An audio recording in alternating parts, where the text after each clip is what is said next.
हाय दोस्तों, स्वागत है आपका मेरे यूट्यूब चैनल क्यूरियस माइंड में। मैं मनीषा तिवारी मिश्रा।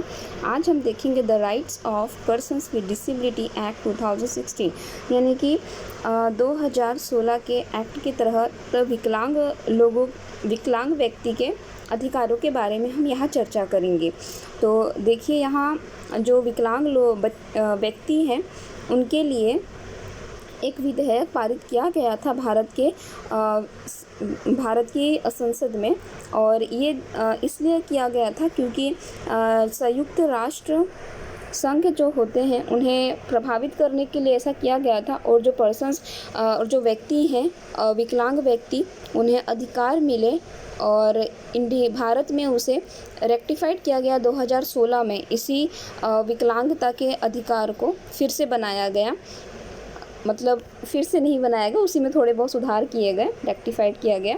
और यहाँ पे जो बच्चे विकलांग होते हैं, जो व्यक्ति विकलांग हैं, उन्हें समानता का अवसर मिले, उन्हें संरक्षण मिले समाज में, और उन्हें समावेशन का हक मिले। ये 1995 के एक्ट के तहत इसे समावेश किया गया था। उसके बाद जो बहुत सारे विकलांगता मतलब समाज में ऐसे बहुत सारे विकलांगता देखे गए हैं, जिसमें पहले सिर्फ 7 ही थे और आज उसे 2016 में 21 विकलांगता को समावेश किया गया है, उसे पूरी तरीके से डिफ़ाइन करके, उसे पूरी तरीके से समझ के। तो उसमें से है ब्लाइंडनेस, मतलब अंधापन, लो विज़न जिसे कम दिखता हो, लिप्रोसी क्योर्ड पर्सन्स, और जिसे सुनने में परेशानी हो, लोकोमोटर जिसे मसल्स में, बोन्स में परेशानी हो, ड्राफिज़म, बौनापन, इंटेलेक्चुअल डिसेबिलिटी बौद्धिकता अक्षमता, दिमागी परेशानियाँ, मेंटल इलनेस। उसके बाद ऑटिज़म स्पेक्ट्रम डिसऑर्डर, ये भी मेंटल इलनेस में ही आएगा। सेरेब्रल पाल्सी है।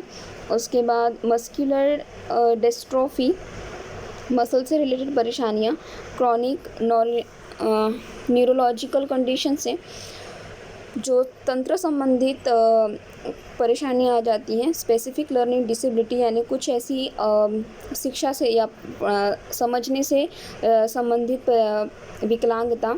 और ऐसी कई सारी स्क्लेरोसिस, मल्टीपल स्क्लेरोसिस हैं। और स्पीच एंड लैंग्वेज डिसेबिलिटी, जो कि बोलने और भाषा से संबंधित विकलांगता है। Thalassemia, haemophilia, sickle cells disease, ये तीनों हमारे ब्लड संबंधित परेशानियां हैं। Multiple disability including deaf blindness, यानी एक से 2 से ज़्यादा डिसेबिलिटीज़, मल्टीपल डिसेबिलिटीज़ में हम इंक्लूड करते हैं। जैसे कि एक ही पर्सन में सुनने और देखने की परेशानी हो, सुनने और बोलने की परेशानी हो, तो उसे मल्टीपल डिसेबिलिटीज़ में ऐड किया जाएगा।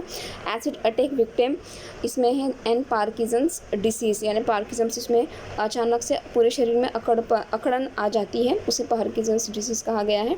तो ऐसी कई सारी डिसेबिलिटीज़ हैं, विकलांगता हैं, जिसे 21 विकलांगता को मान्यता दी गई है इस एक्ट के तहत, और उन्हें उस हिसाब से सुविधाएं मुहैया कराई गई हैं।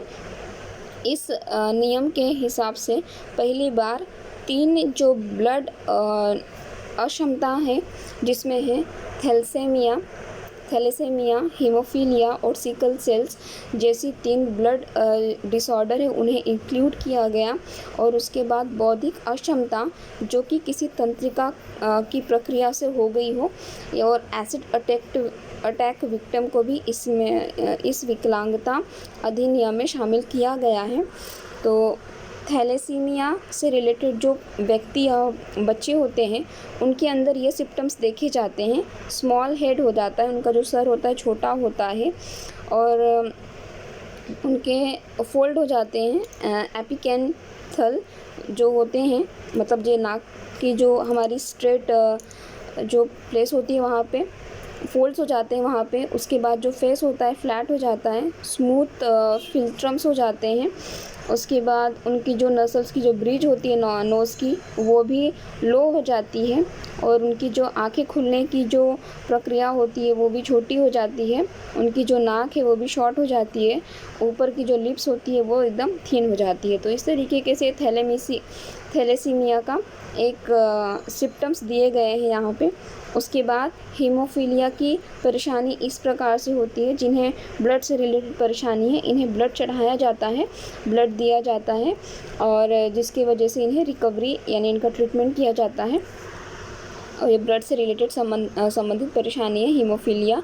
उसके बाद सिकल सेल्स एनीमिया में सिकल सेल्स के जो विक्टिम्स होते हैं उनके जो ब्लड में इस तरीके से मतलब नॉर्मल जो ब्लड होता है वो राउंडेड होता है, बट सिकल सेल्स का राउंडेड नहीं होता है, वो हाफ होता है, जिस वजह से उन्हें तकलीफ़ होती है और उन्हें पर मंथ या 6 मंथ आफ्टर उन्हें ब्लड फिर से नया ब्लड उन्हें अपने शरीर में अडॉप्ट करना पड़ता है। तो इस तरीके की बीमारी को भी विकलांगता में ऐड किया गया है। और हमारे गवर्नमेंट में एक रिस्पॉन्सिबिलिटी दे दी गई है, उन्हें एक जिम्मेदारी दे दी गई है कि जो विकलांग व्यक्ति हैं उन्हें भी समानता का हक मिले और वे भी दूसरों की तरह अपनी ज़िंदगी को में अच्छे खुलकर जी पाएँ। और इस एक्ट में फ़ोकस किया गया है बहुत सारे स्वरूपों को, जो कि पढ़ाई से संबंधित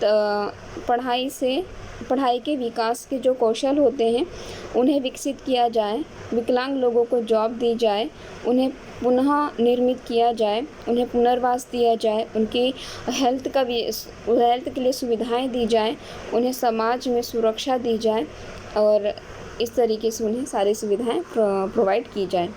इस पर विचार किया गया है।